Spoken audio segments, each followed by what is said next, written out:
gotta see and make sure that I am actually where.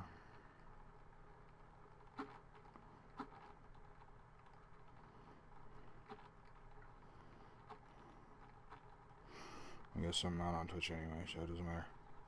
Just gotta make sure I'm doing the ting. It's not centered either.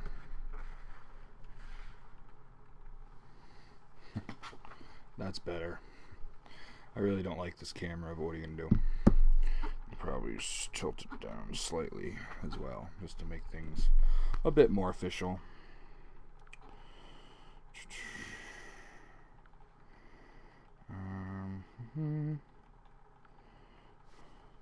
Check 1 2, testing. Check. A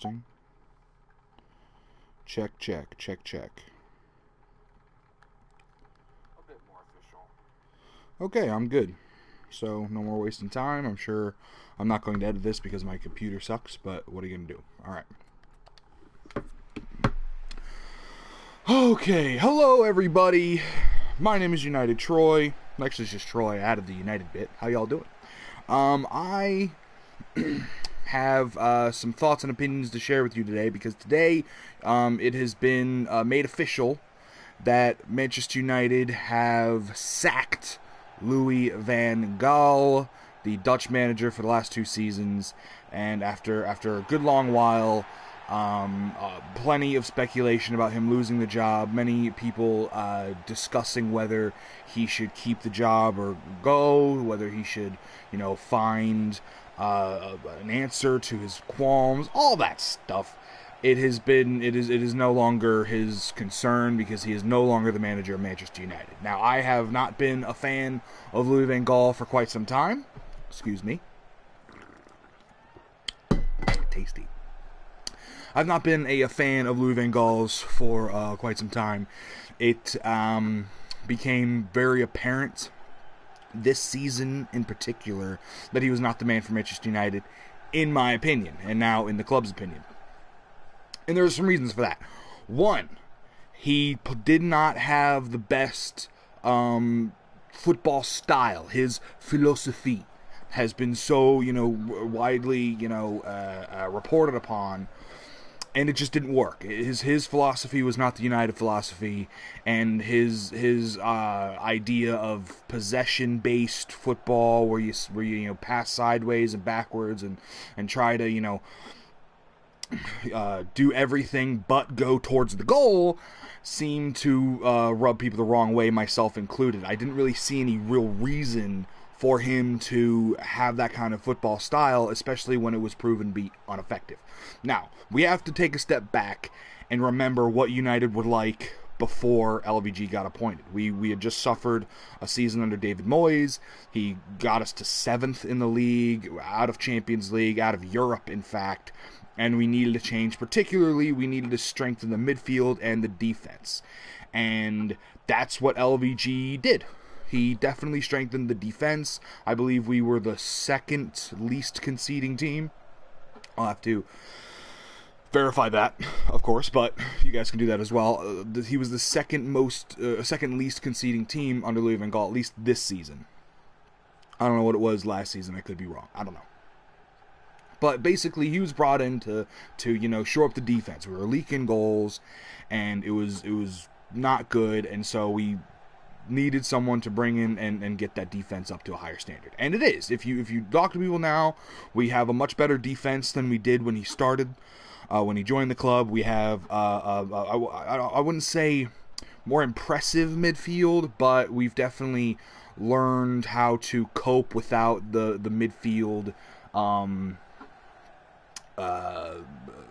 players of the past. Now we're able to, actually use the midfield in such a way that can actually dictate play and everything, and that's down to Louis van Gaal. He brought in some players that worked, some players that didn't, and we'll get to those transfer things in a moment, but for the most part, he was brought in to do a job. He was brought in to get us back into Europe, and he was brought in to, bring us some solidity in the back and center of the park, which he did, for the most part. Because one of the things with Manchester United is we have to win, we have to do well, and for any manager, not just a manager of Manchester United, you have to improve upon what you've done. Okay, you have to improve upon your last season. There has to be some showing of moving forward rather than backward. And after the first season, which was more or less of a trial season, I think if Louis Van Gaal had that season back, he wouldn't have done the things like crazy formation experiments with 3 at the back and 5 at the back. He wouldn't have wasted so much time trying to figure out what players fit in what positions and all that. He would have stuck to his guns and tried to figure out what's best for him and for the team a lot faster than using the club as its own personal guinea pig, really, and having such a problem. I think the first season really hurt him in that he was experimenting too much and all of that. But he did do the job that was asked of him. He did get back into the Champions League, albeit by the bare minimum of 4th place, and we were able to get back into the Champions League, and that was what was expected and why we brought him in the first place. And he did that his first season. And a lot of people didn't like him his first season. I personally didn't like him either, but I think that every manager should have more time. I'm one of the people that would have given Moyes another year. You know, I'm one of the people who would have decided, you know, I think the first year is kind of like a gimme year unless you really suck and you just need to go. You know, which I guess they deemed Moyes to be that. But your first year, if you can show some semblance of potential and ability, I think you deserve at least a second year. The second year, however, I'm a much, much harsher judge. And this year was Louis Van Gaal's second year, and he did not do what was needed. Gone were the experimentations. We played 4 at the back for the most part the entire season. He brought in certain players that didn't work out, let go of other players that didn't work out, and he used the Louis Van Gaal philosophy of boring the opponent to death. All of this would have been forgiven if he would have gotten the 3rd or better, an automatic group stage qualification, which was one step up from his previous season 4th place. But even if he got 4th place, that would have been enough, especially after winning the FA Cup.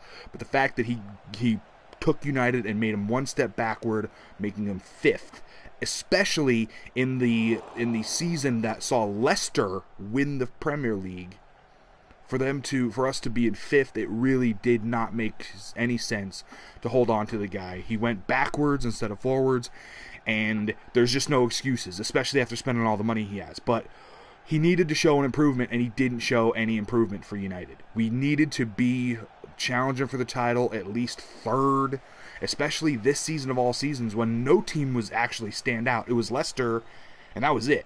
I mean, it was Tottenham was racing them for a while, and then they fell, and then Arsenal became 2nd, and City 4th. Like it was a strange season, one that saw Chelsea finish like 9th or some crap. So for us to finish 5th is just inexcusable, and I believe that is why he got the axe, and that's why I'm happy he got the axe.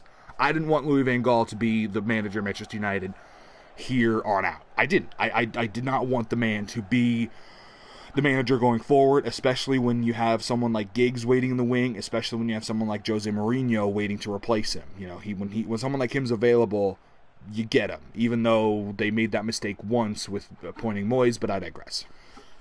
So why am I happy to see Louis Van Gaal gone? Frankly, he wasn't a success. We did win the FA Cup, and God bless him for it. I think that's fantastic, but he was not a success across the board in terms of winning. And also, he wasn't a right fit for Man United because he didn't play the Man United way. He wanted to do things the LVG way.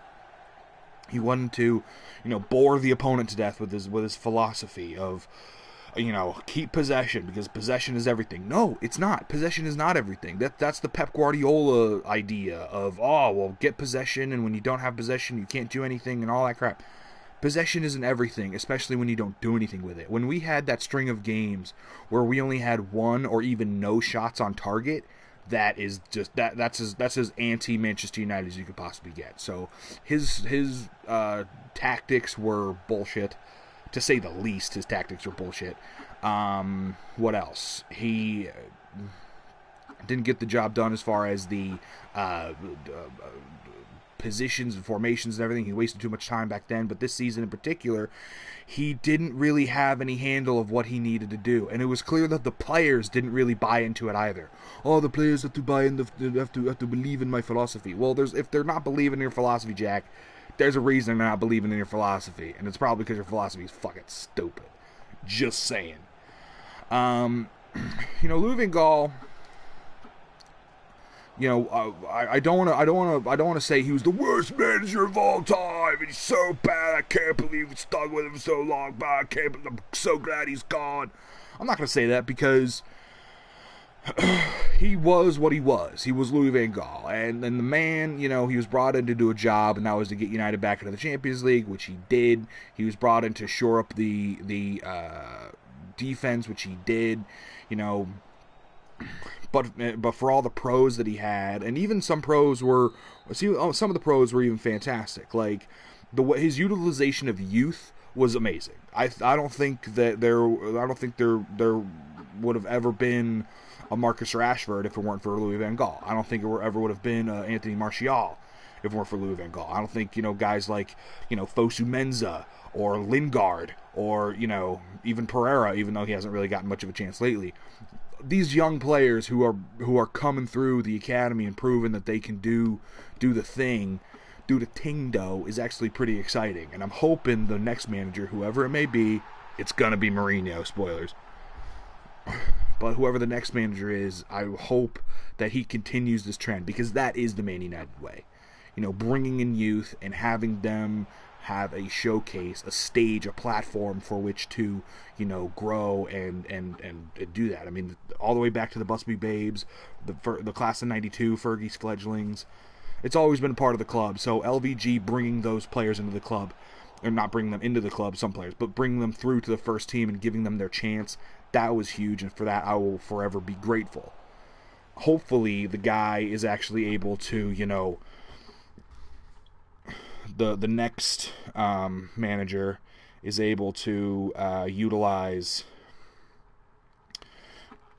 Hopefully the next manager is able to follow that idea and recognize that, hey, it is the youth that matters.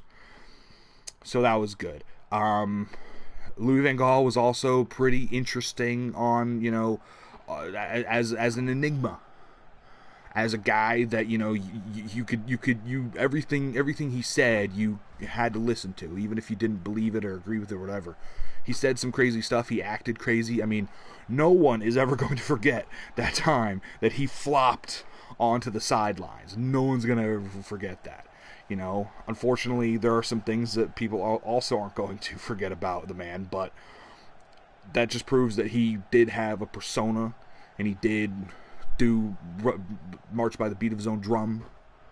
He did have his own way of doing things. It just wasn't the right fit for the club.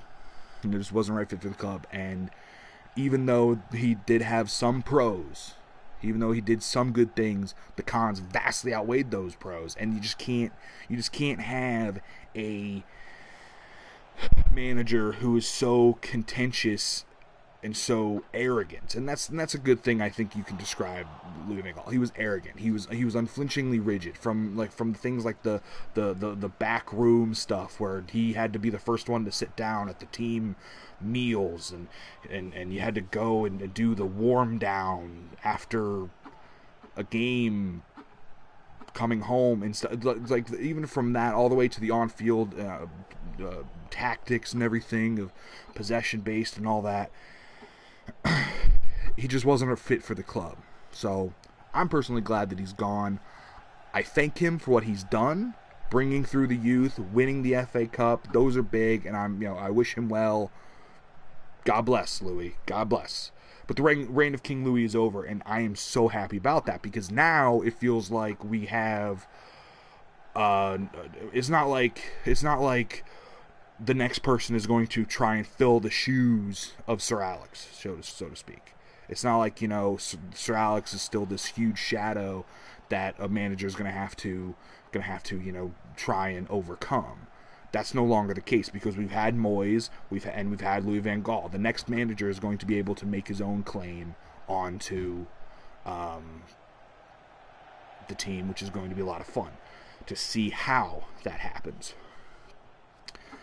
Because we finished 7th, because we finished 4th, and now 5th, United, the fear of United is gone. People don't look at United in reverence and awe, in fear anymore. They don't see them and go, oh, God, we're playing Manchester United. It's like, okay, we got a chance. You can't be having that. So whoever the next manager is, better bring that aura back. So who should be the next manager? Who should be the next manager of Manchester United? I planned on making this video earlier, and I did do a blog post about it. But the next manager of Manchester United, in my opinion, I can't. That's the thing. It's so hard. Personally, like somebody like Jurgen Klopp would have been a great choice. Carlo Ancelotti would have been a great choice. You know, I don't believe Pep Guardiola would have been a great choice, and I'm glad he's failed winning the Champions League with Bayern Munich. I'm glad that, you know, he's coming to England, because I don't believe his tactics are going to work in England, at least not as successfully as in other leagues where he was simply able to just steamroll, or he was just simply able to steamroll every team because he was the only one there. So England's going to be a bigger challenge for him, and I'm not really concerned about Pep Guardiola. But, you know, we had the chance to bring in other coaches, but, you know, we had Louis. So there's only one name everybody's talking about, and that's Jose Mourinho. Now, before, I wouldn't have wanted Jose Mourinho. He doesn't do things the Man United way, i.e. he doesn't, you know, he has the crazy, you know, pragmatism.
What are you doing?